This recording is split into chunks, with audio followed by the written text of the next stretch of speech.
This episode comes to you as an audiobook, and it starts with a challenging truth. Almost every struggle you face in life comes from one simple habit: you care way too much about what other people think. This obsession with external opinions quietly becomes the engine behind most of your frustration and unhappiness. Today, we're diving into The Courage to Be Disliked, a book by Japanese philosopher Ichiro Kishimi and author Fumite Koga. They argue that what we call internal worries are almost never truly internal. No matter how personal a problem feels, the shadow of someone else's expectations is usually lurking nearby. They say life only seems complicated because we keep tying our emotions to other people's opinions. And according to them, the path to real happiness requires just one thing: the courage to let people dislike you. They emphasize that freedom isn't about being admired, it's about being unafraid of losing approval. Your struggle isn't a lack of confidence, it's a lack of courage. Once you build that courage, your relationships transform into something lighter, freer, and far less painful. Throughout this episode, we'll explore the book's central ideas: why unhappiness is a psychological choice, why chasing approval is a dead end, and how a new mindset can lead to a deeply fulfilling life. Kishimi and Koga's ideas are based on Adlerian psychology, the belief that anyone, regardless of their past, can choose to live happily. The main difference between people who thrive and those who don't is simply their willingness to change.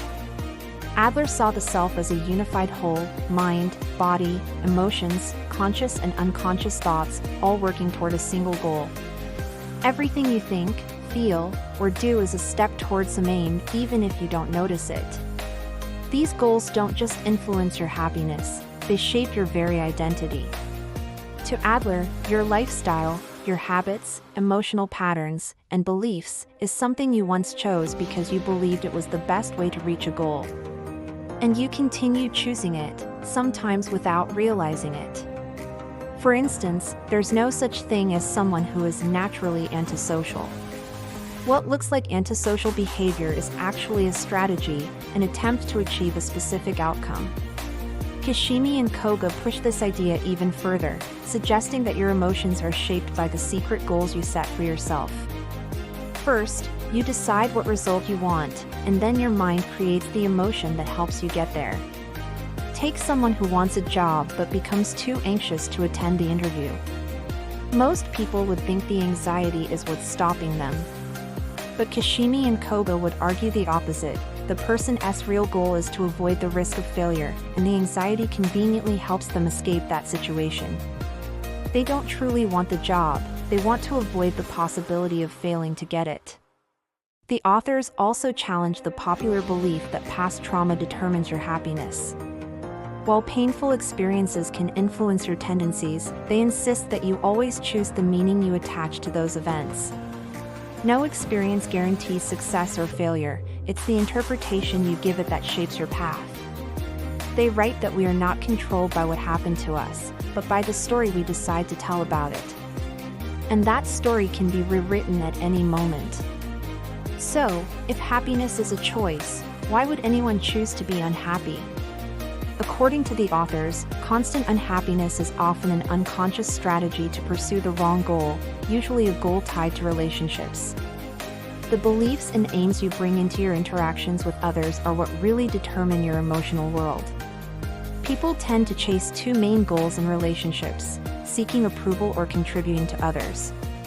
Unhappy people usually fall into the first category. They believe that being seen as good makes them worthy, so they bend their lives around earning praise from parents, teachers, partners, or society. But approval is unstable, subjective, and impossible to control. No matter what you do, some people will never like you. And because that goal is unattainable, those who depend on approval eventually burn out. When getting approval becomes impossible, unhappy people often shift to a second, equally damaging goal, convincing themselves they are fundamentally flawed. This becomes a convenient excuse for not trying. If they believe something is permanently wrong with them, then failure isn't their fault. But this belief is a trap, because if you see yourself as broken beyond repair, you also believe you can't change. Seeking validation also destroys relationships. When you see life as a competition, someone else's success automatically becomes your failure. When approval is the currency, everyone becomes an opponent. This is why people driven by validation often feel threatened by others' achievements. Another problem is that unhappy people tend to view relationships as transactional. They do things for others expecting something equal in return. When that doesn't happen, bitterness grows. A classic example is someone who throws a big surprise party for a friend, but gets angry when the friend doesn't do the same for them later. The original gesture wasn't genuine, it was a form of bargaining for appreciation. So what's the alternative? Kishimi and Koga explain that truly happy people focus on contribution. They don't worry about how others see them, they care about being useful in a way that feels meaningful to them. Happiness comes not from being praised, but from knowing your presence makes someone's life even slightly better. And the beautiful part is that this contribution isn't a sacrifice, it actually benefits you the most. Helping others because it makes you happy is far more sustainable than helping just to be seen as a good person. That's just another form of approval seeking in disguise. True contribution is done without demanding recognition. The authors also argue that you can find happiness simply by acknowledging that you matter to others just by existing. You don't need extraordinary achievements to be valuable. Your presence, your small acts, your very existence, they all hold meaning. Happy people recognize this and therefore accept themselves fully, flaws included. Because their worth isn't tied to comparison, they can celebrate others' success without feeling diminished. They stop viewing life as a race and start living in the present, appreciating each moment as it comes. Happiness is available instantly, not after some big accomplishment, but in the everyday impact you already have. The ultimate lesson of the courage to be disliked is simple yet profound. No matter what you do, some people will disapprove. Trying to please everyone is a guaranteed path to misery.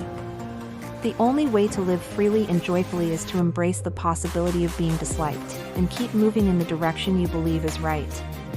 Your life becomes your own only when you stop letting the opinions of others dictate its direction. Thank you for listening. If this resonated with you, please consider sharing it with someone who might need to hear it. Don't forget to like and subscribe for more content that helps you live a more intentional life. Until next time.